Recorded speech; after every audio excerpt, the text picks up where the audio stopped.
Hello VC, Michael, Clash City Rocker, with a video this week on 80s hip hop or rap music.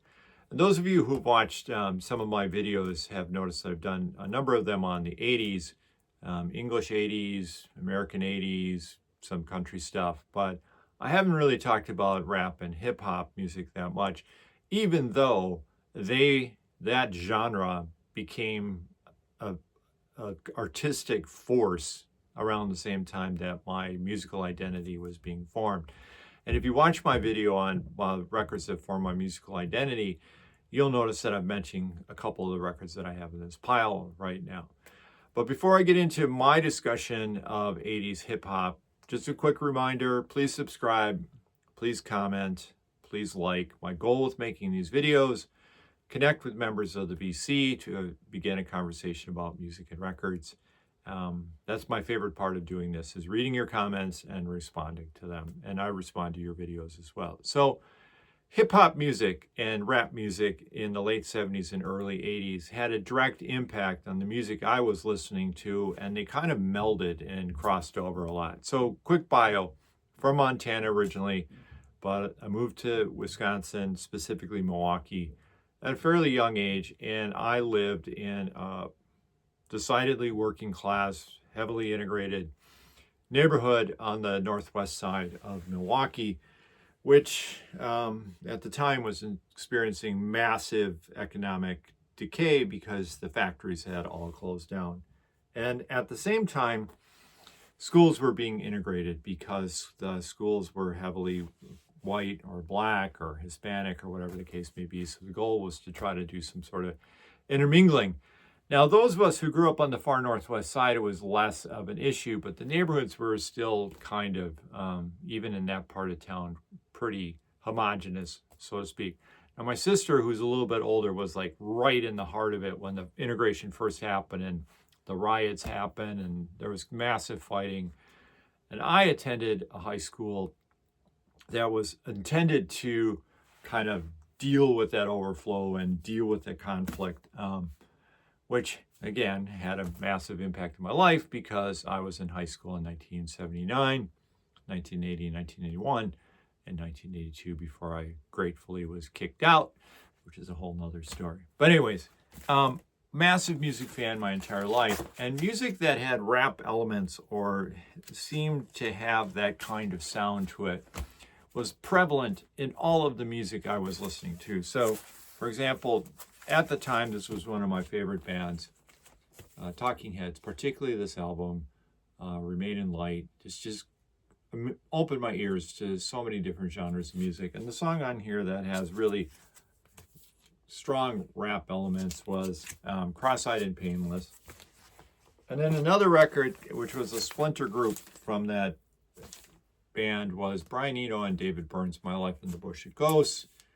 They had a strong hip-hop rap influence. And if you're noticing, a lot of the bands that I'm mentioning that have that kind of rap hip-hop influence are bands that came up in the punk scene in the 1970s.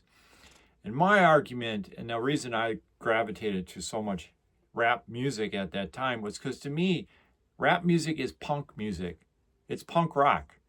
And if you were into punk and you were into punk rock music, particularly some of the bands I'm going to show you, you just started listening to rap music because those bands sounded like the bands that you were listening to, or the bands wanted to sound like the hip hop and rap artists that they were listening to, which is most often the case, particularly this splinter group, Tom Tom Club.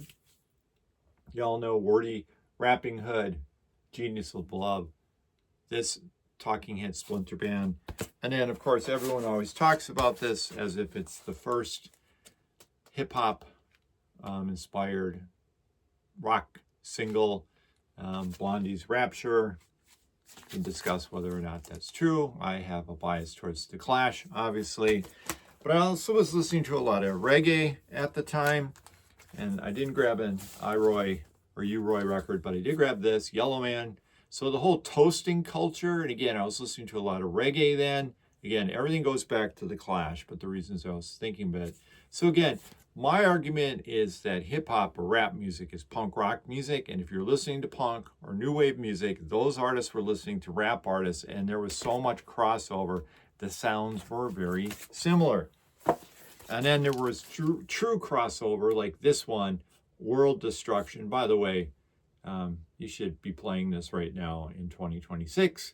Afrika Bambaataa and Johnny Lydon. And I have vivid memories of being on a dance floor in Chicago when this came out, and I know it's 1984, and just losing my proverbial stuff, as they say, when I heard this song. It just crushed me. And again, it fit well within that realm.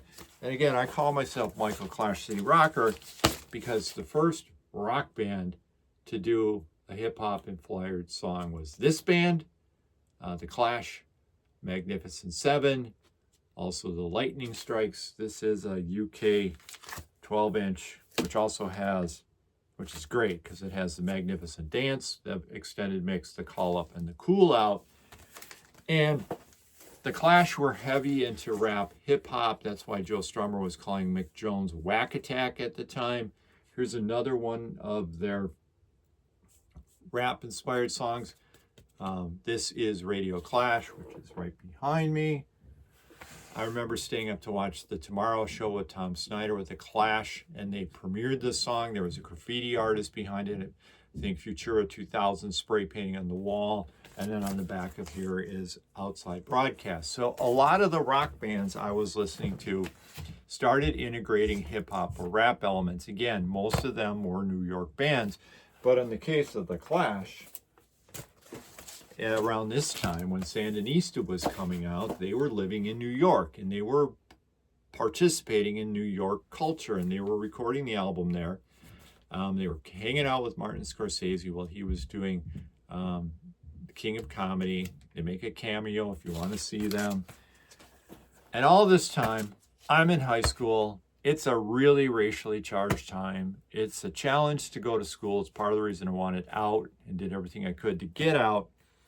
But my first year there, I played basketball. I know, I'm sitting down. Nobody has any idea what it looked like, but I was a tall guy, so I played basketball. And this song came out. Now, Rapper's Delight, all of you know it. Some of you probably know the entire song. But I remember being on a basketball bus to somewhere, and there were kids in the front of the bus, or in the back of the bus, I don't know, wherever, and they were playing this song, and they were all rapping along to it. And I remember them making fun of me and laughing when I was asking them about this, because they said that I probably liked that white boy bam bam music, which I thought was a pretty funny and appropriate description of much Caucasian music at the time. But yeah, Rapper's Delight, 1979, came out. And before I continue, don't know if you're familiar with this book. There's a whole series of these. This is the rap yearbook. There's a basketball one, there's a film one, there's a few other. But what's cool about it is they go through the history of hip-hop or rap music. And that record I was just sharing with you, Rapper's Delight by the Sugar Hill Gang, being the song from 1979. And then 1980, the year that Clash song came out, and The Tide is High, Curtis Blow, The Breaks, which is this record. Awesome, great record. Love that picture. And then, of course, 1982, and again, it's in this book. The Message, Grandmaster Flash. I cannot tell you how important that song was. And again, I'm in an integrated high school. Whenever you heard boom boxes, because that's how music was played, was on boom boxes. Somebody was playing this, and there's some great songs on this compilation. This is a French compilation, actually. White Lines, Don't Do It, The Adventures of Grandmaster Flash and the Wheels of Steel, The Message, of course, and then New York, New York. Great record. Saw them live at a theater, and myself and my roommate at the time, it might have been 1984, actually, and I think it was Grandmaster Flash and Melly Mel. We were the only Caucasians there, which is kind of true of some of these other hip-hop artists I saw. But again, I was going to shows, I was going to concerts, and I love this music, and I wanted to see the band, so I went to see it.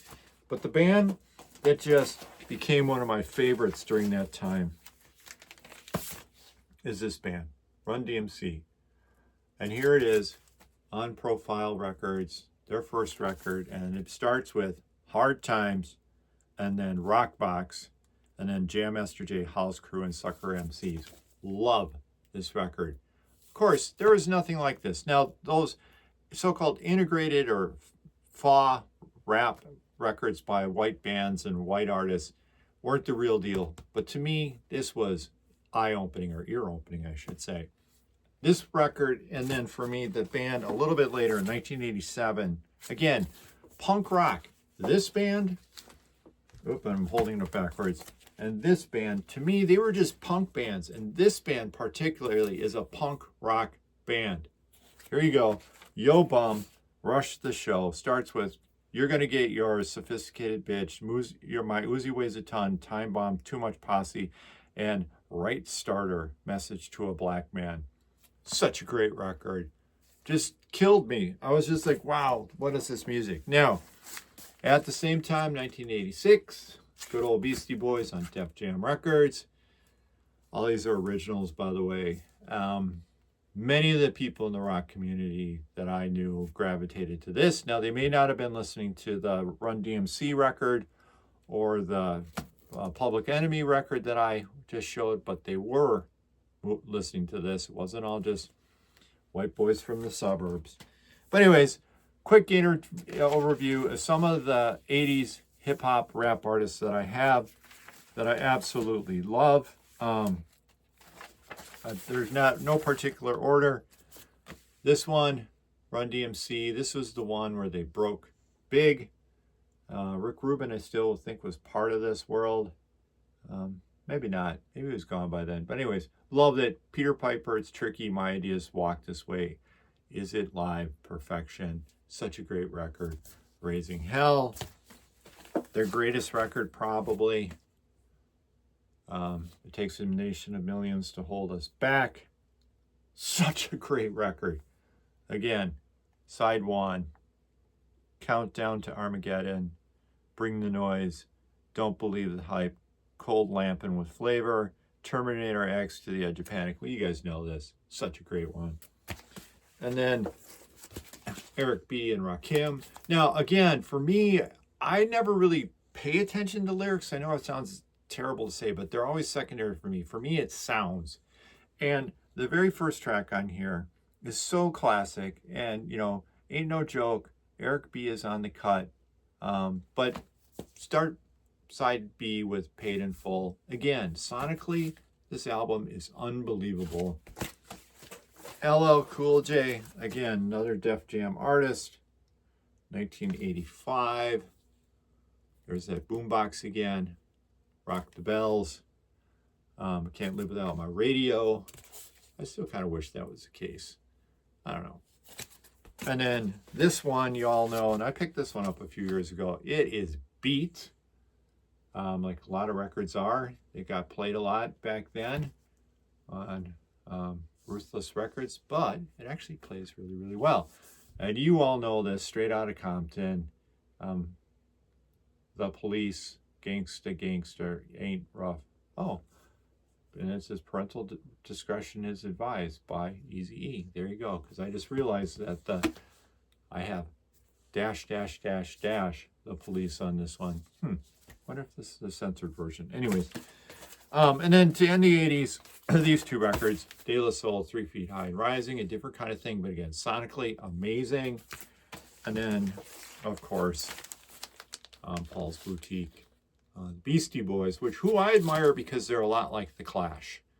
They didn't stay the same. So that whole License to Ill to this, I know there was a 3-year gap, but it's an amazing progression. So, again, I'm Michael, Clash City Rocker, grew up in the late 70s, early 80s. Hip-hop rap music became a thing, was totally integrated into the music I was listening to, because the music I was listening to, whether it was by white artists or black artists, sonically, they sounded the same. They had the same kind of rhythms, the same kind of sounds, and they were talking about the same things. That's why I'm saying Hip hop is punk rock music. Punk rock music is hip hop or rap music, or the good stuff is, and it should be.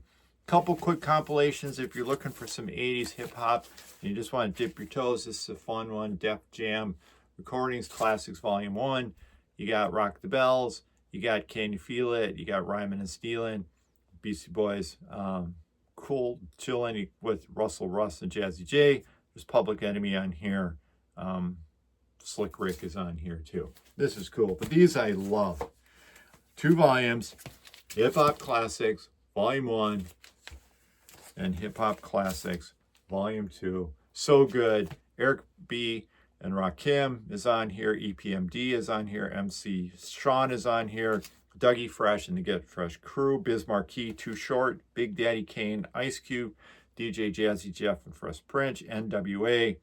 Eazy-E. It's great. And then let's see if any of the people that are on here that weren't on that one. Oh, Salt and Pepper's on there. Sonic, MC Sean. Again, EPMD and Biz Markie. So again, Michael, Clash City Rocker, with a quick video about hip hop and rap music of the 80s. A genre I don't talk about that much, but back then I loved me some hip hop. So reach out, comment, subscribe, like. Michael, Clash City Rocker. Peace.